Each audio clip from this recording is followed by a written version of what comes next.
trial since the May 22nd, and this is week 6 of the trial. And today we have two gentlemen from University of China with us to tell us a little bit about what happened today. And before we start talking about today, we will give everyone a little bit recap on what happened the last 2 hours of Friday, because the English program started early and we have the extension last week until 5 p.m. of the trial. So let's welcome Saturn and Phil.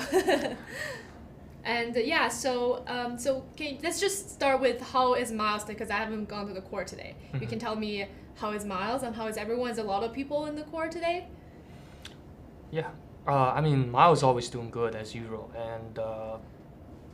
and there's a lot of people from different states, a lot of supporters that came to the court today, and Miles will smile to everybody before the court started. Yeah, and also I think Miles has really have the same energy throughout the course of the trial. He's staying very energetic, and you can see he's very good spiritually and mentally, just from how sharp his eyes look every day. And especially I know for him, because being that he is currently undergoing trial for already 6 weeks, and being also the fact that he has been staying in MDC for such an extended period of time, it's really good to see how he has continued to uphold this sort of energy. Mm-hmm. And you can kind of begin to see why Miles has always been steadfast in the mission mm-hmm. of taking down the CCP and bringing justice and mm-hmm. the rule of law for the Chinese people. Mm-hmm. And it is do that every day. I think it gets us going whenever we are moving on through the trial. And especially when we don't know what witnesses, arguments they're going to bring to the court, and I think, that type of spirit that he has is really contagious to everybody there. For sure, I was gonna say his energy always contagious through the whole room. It spreads out from person to person, and we always feel the energy in the room, and then it stays with us, and so the whole day, no matter how tired everyone is, and it's a very long day. And I just want to emphasize one point that Miles is the number one enemy of the Chinese Communist Party, this is very important for everyone to follow, and this is not only when this case ends, it's not only going to expose the evilness of the Chinese Communist Party, it also is going to show the American people the infiltration that the Chinese Communist Party has done to America. And to this day, Miles has never pleaded guilty, and I want to really emphasize this point to everyone who's watching the show and follow us, since the day one of the trial. Yeah, and also for the viewers out there, if you guys have any questions, please do feel free to leave it in the live chat. We are keeping an eye on the live chat as we proceed in the show. So if there's anything you would like to get a little bit more clarity on, please do feel free to drop us a question, and then we would try our best to clarify and clear up any confusions you might have during the show. Yeah, for sure. Thank you, Saturn. So before we start about today, let's do a little bit of recap of Friday. So I think Phil was there until the end, right? So they were questioning witness number 27, Jesse Brown, which is the former CEO of Himalaya Exchange. Yeah. Mm-hmm. Right, and then I believe they finished the cross-examination on Friday, right? Yeah, they finished. And I'm not on the show last Friday, so I don't know where you guys end. But last Friday, actually, it's pretty amazing. Jesse Brown testified a lot of things relevant with the Himalaya Exchange. He also testified about the heat wallet, the cold wallet, why there's a credit system that show up in the Himalaya Exchange instead of just the open blockchain crypto. So he speak a lot during the cross-examination. We're actually the defense team lawyer Sabrina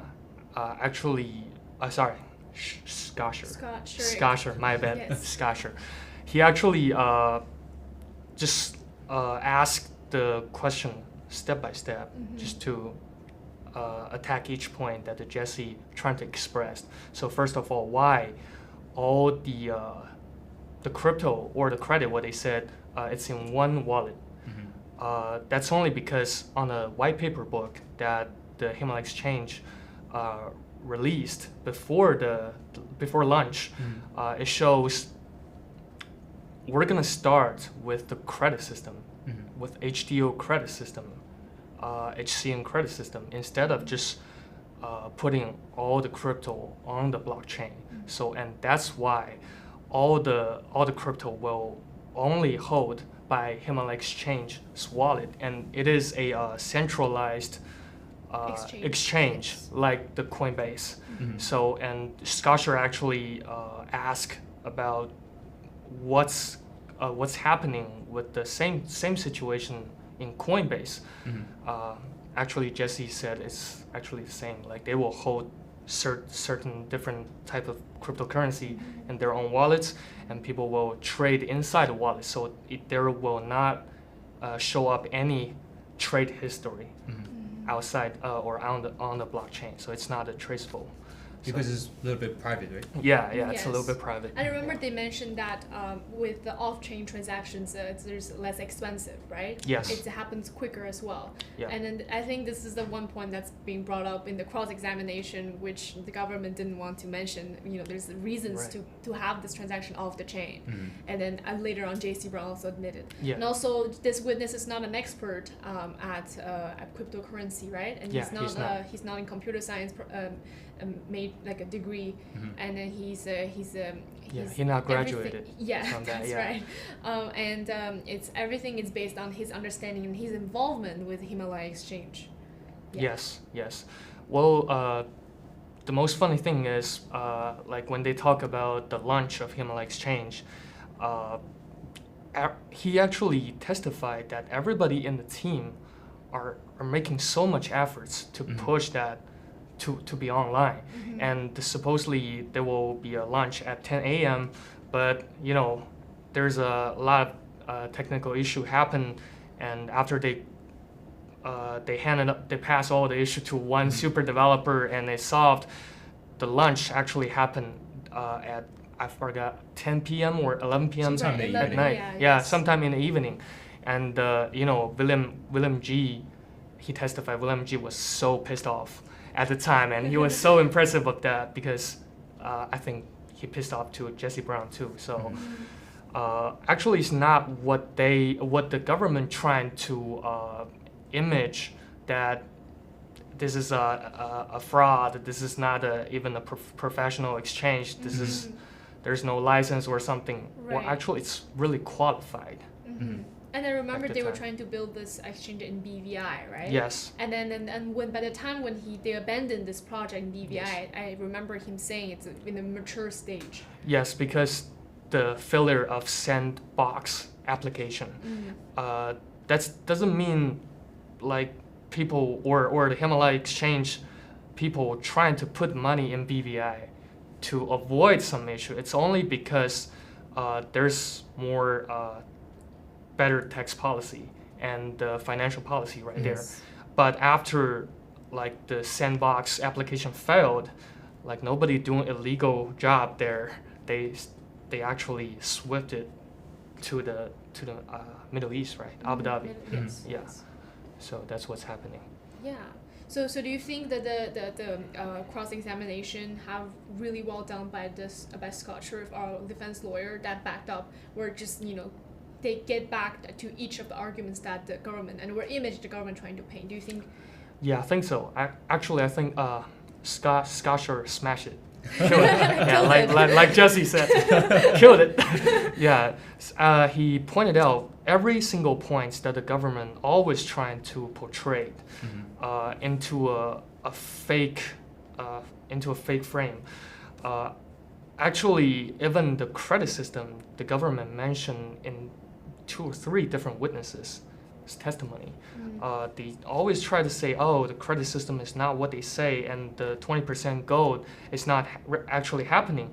But after the cross-examination of Jesse Brown, actually Jesse exposed that the Himalaya Exchange, they had a meeting before, but even before lunch, they tried to use 10% backup gold happening, but there's a large fee going on right there, and the regulation issue and the legal issue, it's happening there. And So that's why they cannot make it happen before the launch. But people in the exchange, they always keep trying on that. It doesn't mean it's not gonna happen.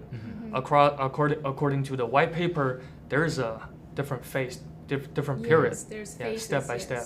So that's what's happening. I think that's the key thing to look at here, and why it's important to also consider the fact that this is a relatively new company, and something as complicated as cryptocurrency, especially when there's so much aspects to the design of it that we're trying to integrate.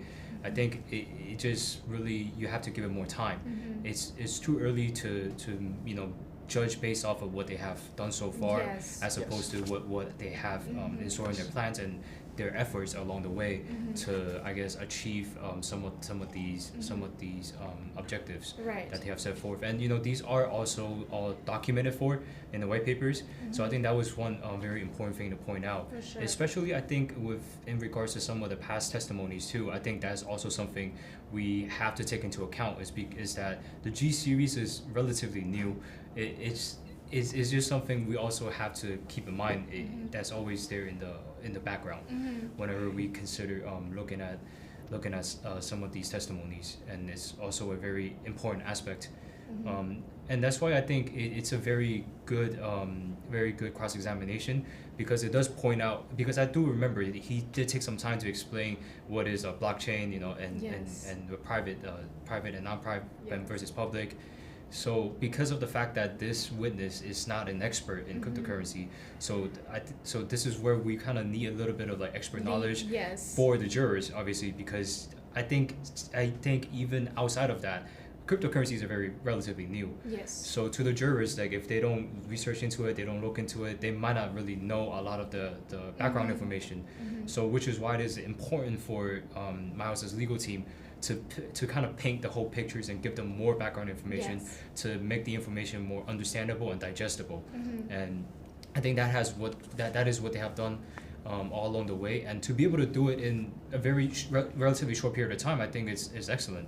Because let's face it, to learn a lot of these concepts, it takes time, and to be able to quickly allow the other person to understand the points they're trying to convey, some of the more intricate details of cryptocurrencies. I think this is something that they've done a very good job on. Do you remember how many phases this Himalaya exchange has gone to? I remember they actually only showed one page of the white paper. There's phase 1, phase 2, phase 3. I remember there's a phase 4. But it really described how we're gonna start it with a credit system, and then moves into HPay, that it's all off-chain, off-chain trade. So that's Like Saturn said, you need to give the startup company a little bit more time to let it to build into the estimated value, to build into this the potential that they have. And then if you don't allow it to grow, and then you just cut it off, and then you can't say this is a scam or this is not, because what we've done so far, it's only the beginning of it. And also, I remember they mentioned HPay. That was being launched in phase 3, I believe, because I read a transcript. HPay allows you to do transaction domestically and abroad, right? And there's a lot of options, and I'm not exactly sure what they mentioned about HPay, but they did mention that they gone to phase 3. It was pretty awesome. So thank you so much for the little bit recap on Friday. So before the court start today, did the judge or the both attorneys mention anything regarding the schedule, regarding the witnesses, regarding anything else that's related to the court? So actually, we got a lot of new information today prior to the trial. One of the things that we did learn today is that on the defense's side, Miles' side, there are about 11 witnesses, and also on the prosecution side, the government side, they are planning to go through 2 medium-length testimonies today and 2 short-lengths. But today I think we only were able to see 2. Okay. And because of the fact that they still have quite a number of witnesses they need to get through, 11 is a lot. So what they are planning to do is extend the trial date for tomorrow to 5 p.m. again, and they did plan to do that for Wednesday as well. but some of the jury members weren't able to make the time for it because of some other commitments they might have. Wednesday and Thursday will be regular schedule, and next week we will have to wait to see what the schedule will be like for next week, if it will be extended or not, just because that there is quite a number of witnesses they still need to get through. And we also get a little bit of a look on some of the witnesses today prior to the trial. They kind of gave us a sneak peek at that. Do you know how many of them are like government witnesses, and there's anyone that's from like non-government witness? Well, non-government witnesses, there's about 11, and then. Oh, I mean like for the government. There's how many left for the government? They mentioned they wanted to go to 4 today. Okay. Yeah, today. 2 medium-length ones and 2 short ones. Okay. But today, so far, we've only seen 2 as of the Two, time. yeah. As of the time, we had left the court. So there might potentially be more, but I'm not too sure because I believe the trial has already concluded for the day. For today. Okay. Yeah. Did they mention anything about Miles? The possibility for Miles testifying in court? Yeah, they actually defense team's lawyer actually mentioned the team will have either 11 or 12 witnesses. So I think the last one, the 12th, it's probably the Miles himself. So they didn't decide it yet, but it's still in consideration. Yeah. Okay. In consideration? Do Yeah. you know like what's taken part of this consideration? There's so many factors that gonna make it change. So first, it will see how's it going with the first maybe 5 to 6 witnesses, and if it's going good or it doesn't need Miles to come out to testify no more, maybe just 11 in total. Okay. But if there's something happened that really not good for Miles' team, maybe Miles will come out and do the testify. So it really depends. There's still a lot of different reasons. Yeah, and I think they also mentioned that if Miles does testify, it may take a little bit longer than the other individuals, just because there's a lot of he did a lot of broadcasts in the past, so there's a lot of footage that I think they wanted to maybe go through, just because they wanted to present it in court. And I think that's one of the main reasons why, like, if he does choose to testify, they might need a more extended period of time than some of the other witnesses that we have seen so far. Yeah. For sure. Is there anything else before that we can jump into the witness finally? Well, for today's second witness, Skaka, or maybe I'm not good at pronunciation. Right. Well, the government tried to have a stipulation with defense team to put some draft contract as evidence. Okay. And the only thing defense team object on that because it's not similar to Limarie Reyes. Limarie actually worked in G Club, but for this witness, he's relevant with the bankruptcy court, but himself, he's not looked upon. So he's actually not getting in touch with those first-hand contract, even the draft. So that's what they're argue against. Okay. Hold on a moment. So that's the second witness been brought in court today, right? Yeah. The 29th. 29th. Okay. But this discussion took place before the trial began. Before trial began. Wow. Okay. Sounds So cool. I think they already have the They already stipulation. have stipulation. Yes. Did you see it in court when that witness came out? We actually saw some draft contract show up as evidence today before I leave. I think it was we've seen before too as a draft contracts being like shown as a stipulation, and then from the government, right? Yes. Government's witness stipulation where they show the contract with only one party signature or without a signature. Or without a yes. signature. Okay. So after Jesse Brown, that's 27th, and then we have the 28th today. Yes. Do you want to tell us about a little bit who is this person and who does he work for, and like some highlights about the arguments and the record examination? Yes. So this first witness for today, her name is Amy Buck. So she is a real estate attorney for, if I don't remember wrong, for 23 years. Yeah.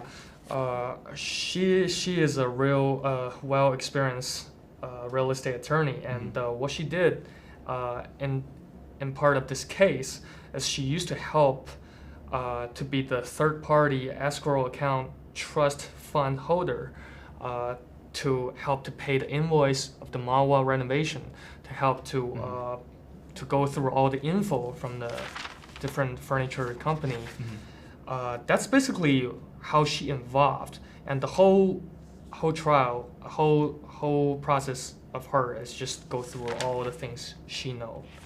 Yeah. So just a couple points I'd like to elaborate is that Sure. she is licensed in New Jersey, which is where the Mawa and the NFSC Mawa home base is located at, and she had played a role in the purchase of the mansion itself. And even after they were done with the mansion, she, like Phil said, she handled some of the invoicing that was required, because this mansion this came up in cross-examination later, but this mansion is relatively old because it's a mansion. Yes. It's a mansion. It has a lot of history to it. Yes. So a lot of renovation and stuff needed to take place. So I think that was why a lot of the invoicing had took place. And this also speaks to some of the evidence they tried the evidence that showed up during the direct examination from the government side. There was a lot of invoices and a lot of emails that was being shown with dollar amounts for asking for renovations to be made, asking for let's say decorative pieces to be purchased. Right. And she also emphasized that these invoicing would happen a couple times in the day, even just because. And you have to understand, I think the reason why it had to happen a couple of times is that the building is under renovation after it's just purchased, and it's not just renovation, it's also construction, stuff that's being integrated into the building. Right. And you need to get this stuff worked on pretty much as soon as possible if it really is an issue, or you need to get stuff ready, because this place is intended for G Club members. So I mean we can't really wait on stuff, right? They have to once they buy it, they can't really just sit it there. They have to work on it to be able to provide the services at a much earlier time. So I think through this witness, a lot of the evidence that was being shown, I mean, it has just been emails being shown today with this witness, but showing how much was being spent on construction. I guess who was requesting for some of these invoicings to be conducted. So I think that's a general overview of what this witness had what this witness did in the past. Right. In regards to her time working with some of the entities. Yeah. Do you want to add something that she said that we think it's important to tell? Well, yeah, actually, a lot of details. The government trying to portray again today, Right. like the before. Intention. Yeah, What's the intention. main arguments? Like the logic from the government side, it's very obvious, because they trying to let people think, okay, this is a mansion.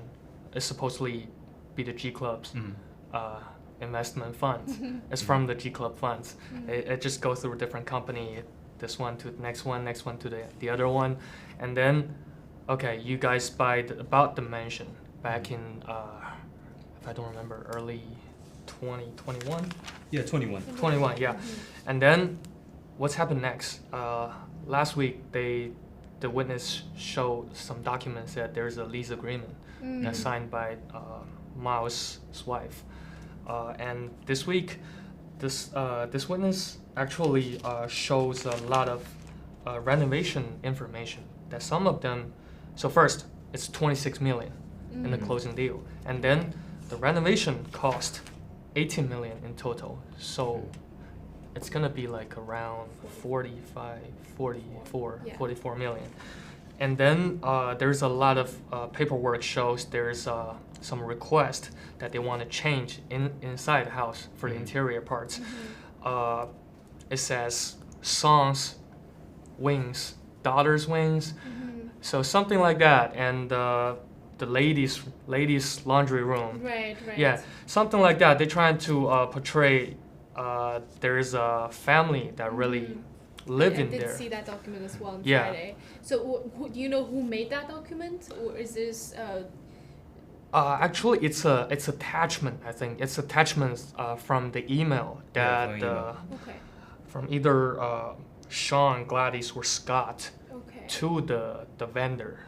Actually, they label raise the up room. okay. Yeah. Then they give each room like a label. Then they send it to the vendor and Yes. To see how they're gonna knock out this wall and do some decoration on that part. Right. Something like that, but they just put it out and say, you see, there's a son, there's a daughter right there. So it means And there's also a master. yeah, the masters and the expensive mattress, expensive TVs, and the connect with the photos from last week. There's a slippers, there's a clothes, personal stuff, items. So they're trying to see, you see, there's a personal, maybe there's one family just living there. But this document is not offered to be the truth, right? Yeah. Like a lot of documents has been offered in court. They're not necessarily the truth, but they just exist because for this matter. Well, I'll put it simply is, these rooms are named, maybe master bedroom, daughter's bedroom, so on and so forth. It may be just the way it's labeled in the floor plans or however it may be. If they just focus on the fact and they just focus on the fact that room is called that. Yes. So that's the picture they're trying to paint.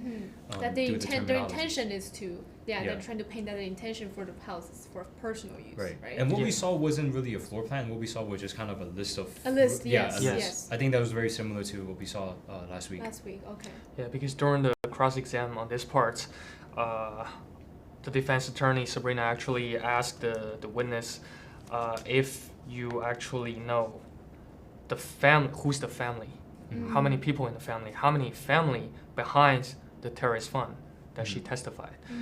And if she said she doesn't know at all those questions. And then when Sabrina asked her, so do you know the family actually have a son that lived in U.S.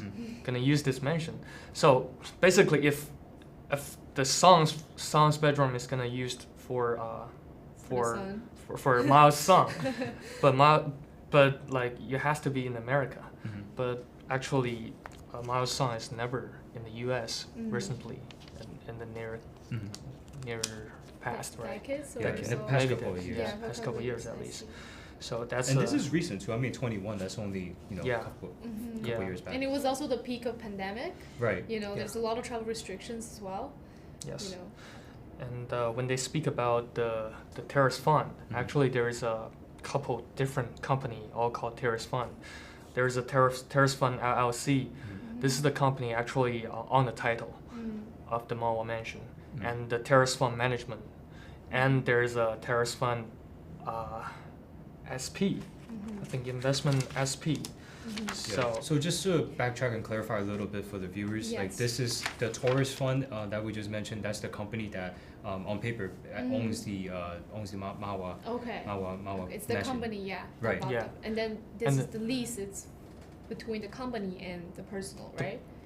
I think it's company and company. Company and company. Okay. There's nothing. There's no personal. There's no personal. Involved. Right. And the terrorist fund LLC is the subsidiary of the terrorist management. Right. And then and LLC used to be I don't know about used to be, but there's also another one called SP that was originally on the first draft. Actually, the team trying to use the SP to purchase on the as the name on title, but according to the New Jersey law, it doesn't work. It just simply doesn't work because you cannot use the SP to be on the title. So that's why the team registered two new company. One is LLC and one is the management. Thank you, Phil. Just so before we continue for the last half of our show, I just want to mention about our social media. So I'll give the door gets a little water break. So I'll just quickly bring up our social media accounts on X. You can follow us on X, NFSC Speak. We give live posts and updates every single day of the trial day. What's happening at the time. And also we send out a lot of posts and then the latest news and information regarding Miles' trial and other updates are important. So please follow us on X. And also for official government transcript documents, you can look it up on nfscofficial.com. And there's the top bar, it shows court documents or court case documents. You can click on that and it shows the complete list of official government documents and transcripts as well, both offered in English and Chinese. And you can, if you want to look into detail and are interested, you can please go on the website and to have more insights.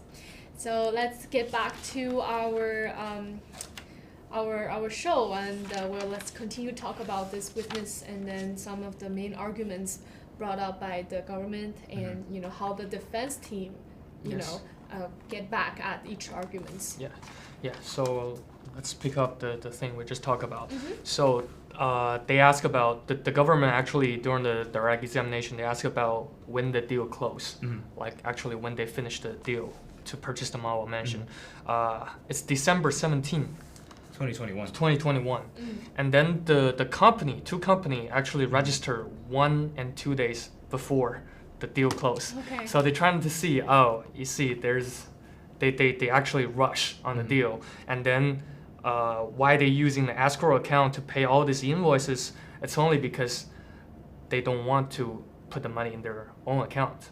And like something like that, they're trying to portray it. But during the cross-examinations, actually, they reviewed, the witness reviewed that actually it's the seller trying to close the deal so bad, and it's not the buyer. And if you look at the day to December 17th, that's only days away from Christmas. Yes. And that was a factor for the seller to actually rush the buyer into buying the place. And also, I think, just to add on to what Phil said, this place, the Crocker Mansion, as it was originally called, it is on the market for over a decade. Okay. Yeah. And I think its market price used to be listed for 35 million. 39 million. Right. Yeah, 39 million, and look at the price it was sold for, 26 million. 26. So you could start to see the drastic drop in price and how. Let's put one and one together, right? The price dropped because you want to sell something, and you want to sell something because it's on the market for a very extended period of time. So you can kind of get to see through these details that there is a urgency in the seller to actually find a buyer and make the buyer buy. For sure. and to not make the buyer buy, but make sure that they are able to sell it quickly, just to move ahead in that matter. And I think that information of the fact that the mansion was on the market for over a decade, I think that that information was not known to this witness. I believe she only know that it was there for a extended period of time, right. But not to the extent of it being over a decade. Right, and then she knows that there's a rush, right, to make the deal happen. Right. They're trying to make the deal happen. And also during the direct examination, actually Scott's name, Scott Barnett, is actually Mr. Miles' security. His name mentioned a couple times. I mean, a lot, actually. Quite a number of times. Yeah. So why is that? Do you know? Yeah, I think this is only my personal opinion, because in the past couple witness, the government trying to let the jury think Scott is Mr. Miles' personal security, and also Scott is his name is on the Terrace Fund LLC. Oh, sorry, management. It's the parent company of the title company. As a manager. And also he actually did a lot of job to put the security system into the mansion. So they might want to let people think that it's Mr. Miles' personal security and do the security system in the house, and they spend a lot of money to doing that, to accomplish that, and then for their personal use. That's probably the thing they're trying to portray. But during the cross-examination is actually the defense team lawyer Sabrina actually pointed out that you never know how many family behind that. You don't know what's the culture of Chinese people, what they call family. So there might be so many brothers and sisters together. For sure. And then so Scott actually did a lot with a company called Preventinus, I think. Yeah, that's actually security system company, and all the thing, it's only for the security system because that's a big mansion and need a large amount of the security camera to put in. So that's basically Sabrina's point. Yeah. And it's also important to point out that this is a mansion after all, and there's a lot of corners of the houses you want to keep eyes on. So it's not 3 or 4 floors, right? And right. Yeah, and then the big yard, and there's a lot of places, Yes. that can It's hard to manage. Yeah, it's hard to hard manage. to manage. Yeah, Yeah. for sure. And so and also Sean's name, Sean Jing. This name mentioned quite numbers of time. I remember he was kind of in charge of the mansion and then Yes. the management of it. Yeah. I would assume. Yeah, during the time he was basically concentrate to help to renovate the whole mansion, and he did a lot of job. Why they mention him? Because Sean's email is actually not G Club's email, and it's and his address sometimes on the bill is just some it's just a mansion address. So there's nothing show that Sean it's a G series staff. Okay. But during the cross-examination, Sabrina just pointed out, do you know Sean worked at G Club at the time? And actually, back in the time, Sean indeed worked at G Club. And the reason, he doesn't use the G Club email, there's a various reason that could prove. Yes. You don't have to use the working email to connect everything. Right. Right. You don't need to have, because of not having the work email doesn't mean you don't work there or some sort. Yeah, right? and people could have 2 different jobs at the same times. Yeah. That makes sense. So when Sabrina asked about those information, the witness actually doesn't know anything at all. And even in the end, Sabrina shows a clip, a screenshot of the Miles live stream clip, and Miles was there, and the background was the bookshelf, the bookcase, with and the Buddha. which they mentioned in the direct examination a couple of times. It's an expensive bookcase, and it's from the Connecticut home, something like that. And when Sabrina asked the witness who this guy is, she doesn't even know that's Miles. She doesn't even know that's Miles. And when she asked about the bookcase, she doesn't even relate to the bill she paid. Okay. And also, when Sabrina asked about the moving bill, there's a certain item that they used to try to move from the Connecticut to the mansion.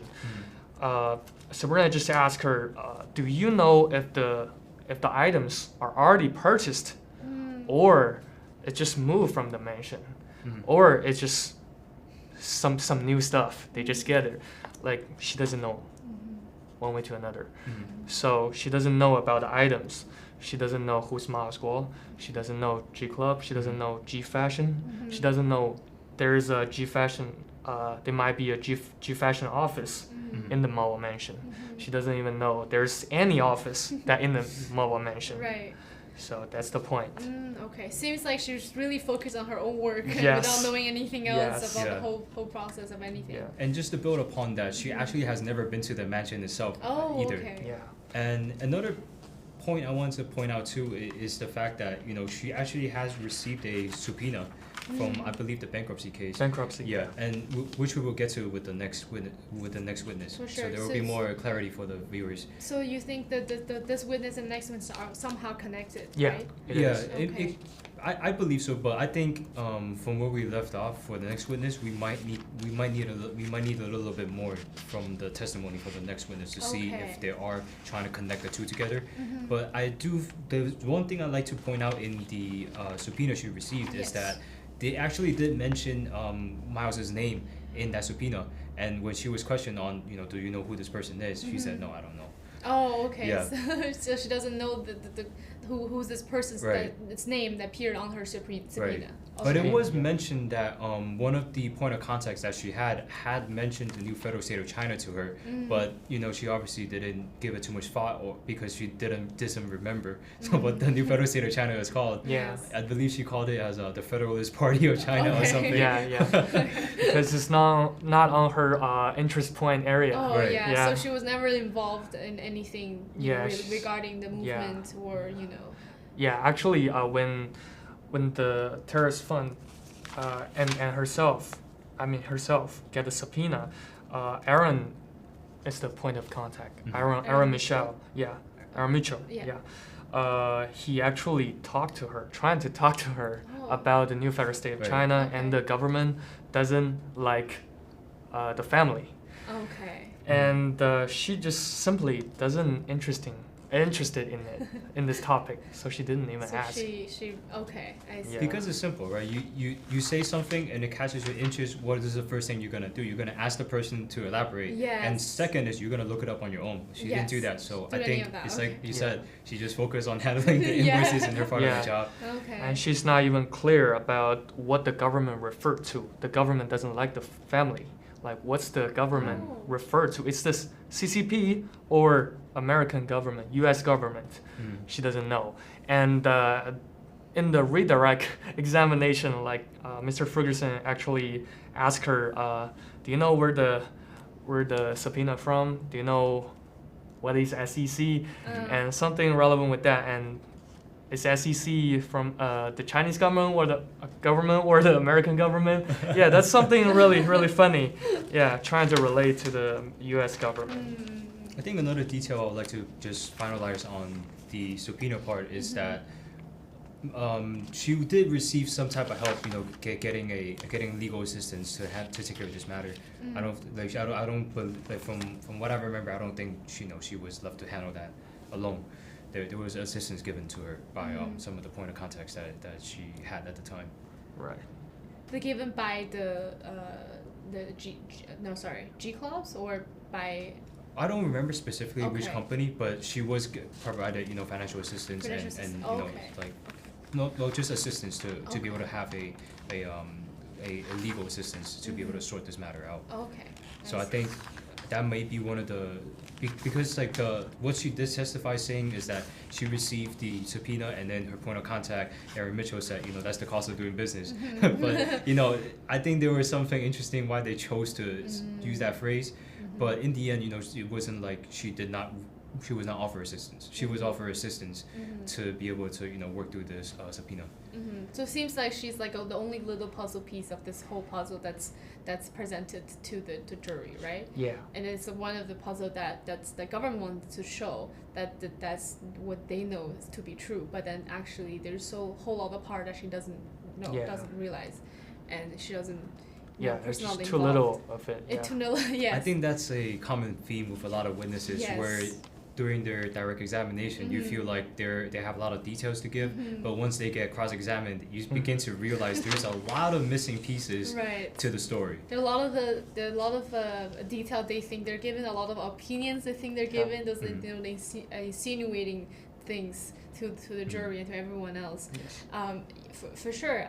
Do you want to get into the next witness and talk about who that person is and how it's connected to the case? Yes. Actually, the next witnesses, Sharon can help to introduce his. Right, Saturn, you weren't there, right? I wasn't there for it, but I did briefly see his background, and it was mentioned prior to the trial that the trustee from one of Miles's other case, the bankruptcy case, a legal member that represented that trustee in the past, and I believe he still does represent the trustee. He is the next witness, and I will have to double check. His name is Douglas Skaka. Okay. And he's actually the legal counsel of the, if I don't remember wrong, he's the legal counsel of the company for the trustee himself. He's appointed by the Connecticut Bankruptcy Court. Yeah, and this guy's majorly connect the whole bankruptcy situation to this case. Right.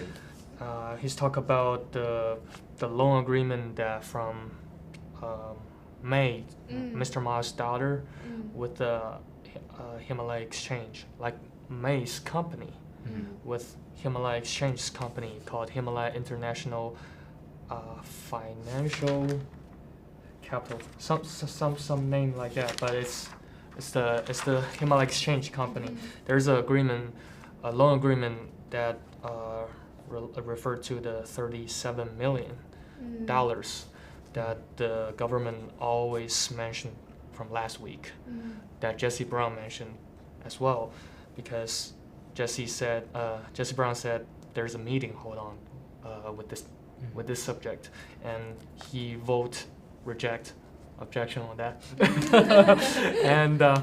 and then it finally went through. So this is the one that actually they brought it up today. Okay. And it's only because Miles had actually it's from the direct examination. We know the info that Miles had a contract, loan agreement contract with the PAX, the PAX, or PAX. So is this witnesses from the bankruptcy trustee? Bankruptcy trustee. Luc Despin. Okay. Or he called Luc Dupont, because he correct our pronunciation. Oh, Luc Dupont, okay. Luc Dupont. Okay, I guess it's French. It's a French name, yeah. And Miles and the PAX had agreement back in 2017. There's a loan agreement, and actually not Miles himself. Miles as a personal guarantor, that if the borrower disappeared or refused to return the money, that those money goes to the guarantor. The obligation goes to the guarantor. So that's what's happening with Miles. Miles actually owned the PAX $134 million through that contract back in 2017. And actually during the time, they actually let the bankruptcy court granted a motion that just to get the Lady May and the Sheraton Netherlands Hotel. And Lady May is the yacht. The yacht, as a part of the debtor obligation, or we could say that it's just to return their money with those assets. Yes, they just seize those assets. When you go through a bankruptcy, and you have to know what assets do you have, right? Yes. And then they see Yeah, those are the public assets. Right. They think it's relevant or have interest with Mr. Miles. Right. But the time when the court granted this decision, actually the yacht, it's like, I don't know who moved that yacht, but they said the yacht is out of the jurisdiction. It's actually out of the area that they could control. And then the PAX filed another motion or filed another file, just trying to force to get it. And so it turns out the court granted again, and then they let Miles to pay a big fine, that $500,000 per day before he really handed out the yacht. Right. So it's a huge fine. So what is the general picture or the arguments that the government trying to paint? Well, they actually give people to see a lot of paperwork. Okay. See, Miles didn't do this. Miles violate the law. Miles. It's all about what Miles violate in the bankruptcy court, and refuse to to give the yachts to the PACs, Right. to a trustee, and that's the background, but they also testified. The witness also testified. They let Miles to pay the fine, $134 million in 5 business days. That's right. Yeah, so this is. Was this something showed in the direct examination or cross? It's direct examination. So they have to, how much they have to pay in 5 days? $134 million. And if he failed to pay, he's Yeah, so if he failed to pay, there's more punishment Okay. ahead. Yeah, so this is a crazy time, as we all know. So basically, he connect all the bankruptcy stuff, and then after this, he just put the topic into May's loan agreement. Loan agreement. Yeah. Okay. So how is this connected to? Do you think it's connected to the previous witness that we talked about?